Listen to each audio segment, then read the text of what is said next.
को निमित्त आजका अध्यक्ष कमरेड रविन तामाङज्यूलाई आफ्नो भनाइसहित अतिथिको अध्यक्षको आसन ग्रहण गरिदिन हार्दिक अनुरोध गरे।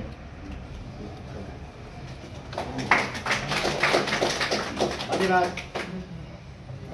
कार्यक्रम सञ्चालक सचिव कमरेड। आजको यस नेकपा एमाले रामेछाप काठमाडौँ सम्पर्क मञ्चद्वारा आयोजित 3 महिने बृजकोष तथा कम्प्युटर कक्षा सञ्चालन कार्यक्रमको प्रमुख अतिथि नेकपा एमाले केन्द्रीय कमिटी सदस्य तथा बागमती प्रदेश इन्चार्ज सरस्वती कमरेड, त्यसैगरी विशेष अतिथि सम्पर्क समन्वय संयोजक कमरेड श्याम बस्नेतज्यू, त्यसैगरी नेकपा एमाले बागमती प्रदेश सम्पर्क कमिटी अध्यक्ष अशोक ठकुरीज्यू, त्यसैगरी नेकपा एमाले रामेछाप काठमाडौँ सम्पर्क मञ्चका अध्यक्ष कमर भण्डारी, माफ गर्नुहोला, त्यसैगरी अर्को हाम्रो बागमती प्रदेश सम्पर्क कमिटी सदस्य लक्ष्मी नेउपाने, नेकपा एमाले रामेछाप काठमाडौँ सम्पर्क मञ्चका उपाध्यक्ष दिलीप कमरेड, उपाध्यक्ष अम्बिका भण्डारी बोहरा, त्यसैगरी सचिव निराजन तिमल सेना, कोषाध्यक्ष नवराज पाण्डे, उपसचिव रमेश खड्का, त्यसैगरी मन्थली नगर काठमाडौँ सम्पर्क मञ्चका अध्यक्ष अरुण अधिकारी, रामेछाप काठमाडौँ सम्पर्क मञ्चका सचिवालय सदस्य तथा लिखित टाउनपछि इन्चार्ज कुमार बुढाथोकेज्यू लगायत आजको यस कम्प्युटर तालिमलाई भव्य रूपमा सम्पन्न गर्नका निम्ति उपस्थित हुनुभएका तपाईँ सम्पूर्ण विद्यार्थी भाइ बहिनीहरू लगायत सम्पूर्णमा म नेकपा एमाले रामेछाप लिखित टाउनपछि काठमाडौँ सम्पर्क मञ्चको अध्यक्षको तर्फबाट र मेरो व्यक्तिगत तर्फबाट नमस्कार एवं अभिवादन व्यक्त गर्न चाहन्छु। हामीले आजको यो कार्यक्रम उद्घाटन गर्दै गर्दा केही महिना अगाडि हामीले जापानिज भाषा पनि निःशुल्क रूपमा हामीले 3 महिनाको कक्षा हामीले समापन गरिसकेका छौँ। त्यसलाई पनि हामीले भव्य रूपमा उद्घाटन गरेर सम्पन्न गऱ्यौँ।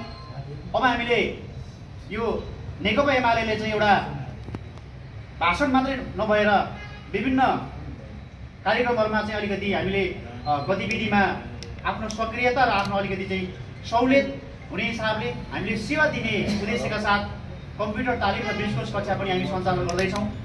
यस कार्यक्रमको आज उद्घाटन हुँदैछ।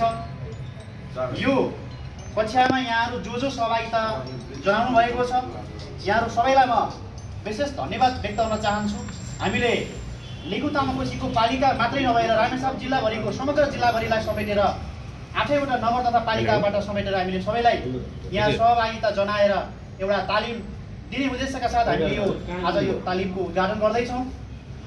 यहाँलाई यो तालिमभरि सहभागी भएर तालिम सक्नका निम्ति ज्ञान हासिल गर्नका निम्ति पनि मैले यहाँलाई अनुरोध गर्न चाहन्छु। हामीले अघिल्लोचोटि भाषा कक्षा सञ्चालन गर्दै गर्दा 2 समयलाई हामीले चाहिँ समय तोकेका थियौँ तालिमको लागि। जस्तो बिहान 8 बजे र दिउँसो हामीले 2 बजे भनेर भन्यौँ। 2टा समय राख्दै गर्दाखेरि के हुँदो रहेछ भन्दाखेरि त्यो बेला म गर्छु भनेर एक खालको उत्सुकता लिएर आउनुभयो जो जहाँ उहाँमा थियो। तर 1 महिना 1.5 महिना पछाडि अलिकति चाहिँ समयको बावजुद कोर्सहरू सम्पन्न गर्न नसक्ने, समय नमिल्ने पनि कतिपयमा त्यो देखियो। तसर्थ हामीले यो पालि चाहिँ के गरेका छौँ भन्दाखेरि अहिलेलाई हामी विधिगत रूपमा चाहिँ बिहान 8 बजे, त्यसै गरी दिउँसो 1 बजे र 4 बजे यो 3टा समयलाई हामी राख्छौँ। यसको अलावा पनि अरू समयमा हामी तपाईँले अहिले नाम टिपाउँदा चाहिँ 8 बजे, 1 बजे, 4 बजे टिपाउनु भए पनि भोलि समय मिलेन, म 10 बजे लिन्छु भन्दा पनि हामी त्यसको लागि हामी तयारी छौँ। मलाई बिहान 6 बजे चाहियो, त्यसमा पनि हामी एकदम रेडी अवस्थामा छौँ। अब यसको मतलब के हो भन्दाखेरि हामीले साँच्चीकै तपाईँलाई हामी सेवा दिन खोजिराखेका छौँ।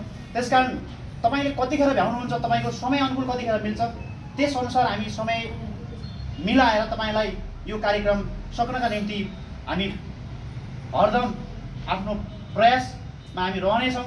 हामी तपाईँलाई यो कार्यक्रम चाहिँ पूर्ण रूपमा चाहिँ सक्नका निम्ति तपाईँले एउटा जति पाउनुपर्ने हो नलेज, जति ज्ञान पाउनुपर्ने हो त्यो पाउने हिसाबले हामी लाग्नेछौँ भन्ने मैले यहाँलाई प्रतिबद्धता व्यक्त गर्न चाहन्छु। यहाँले यो थाहा पाइसक्नु भएको छ, एउटा नेकपा एमालेको एउटा पालिका सम्पर्क मञ्चले आयोजना गरेको यो कार्यक्रम हो जसलाई हामीले चाहिँ निःशुल्क रूपमा यो कक्षा सञ्चालन गर्दैछौँ। त्यसमा हामीले रामेछापभरिका विद्यार्थीहरूलाई हामीले समेटेका छौँ।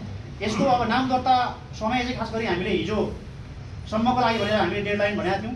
अब अलिकति थोरै कतिपय साथीहरूको चाहिँ नाम टिपाउन बाँकी पनि छ कुनै पालिकाबाट, त्यसकारण यहाँकै सल्लाह सुझाव अनुसार हामी केही दिन अलिकति थोरै समय यसलाई थप गर्नेछौँ र त्यो थप समयभन्दा पश्चात चाहिँ हामीले अरूलाई समेट्न हामीलाई नसक्ने अवस्था हुने कारणले गर्दाखेरि यहाँले त्यो समय सीमाभित्रै नाम टिपाइदिन हुनका निम्ति पनि मैले यहीँबाट यहाँलाई अनुरोध गरेँ।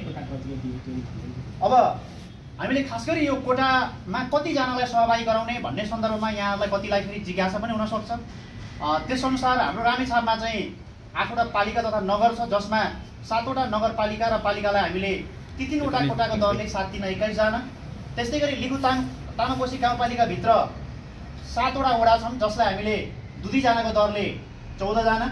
अनि रामेछापमा 2टा क्षेत्रीय प्रदेशसभा निर्वाचन क्षेत्रीय प्रदेशसभा 2वटा छ, जसमा हामीले 2 जना गर्दाखेरि टोटल हामीले चाहिँ 39 जनाको यो कोटा हामीले खुलाएका छौँ।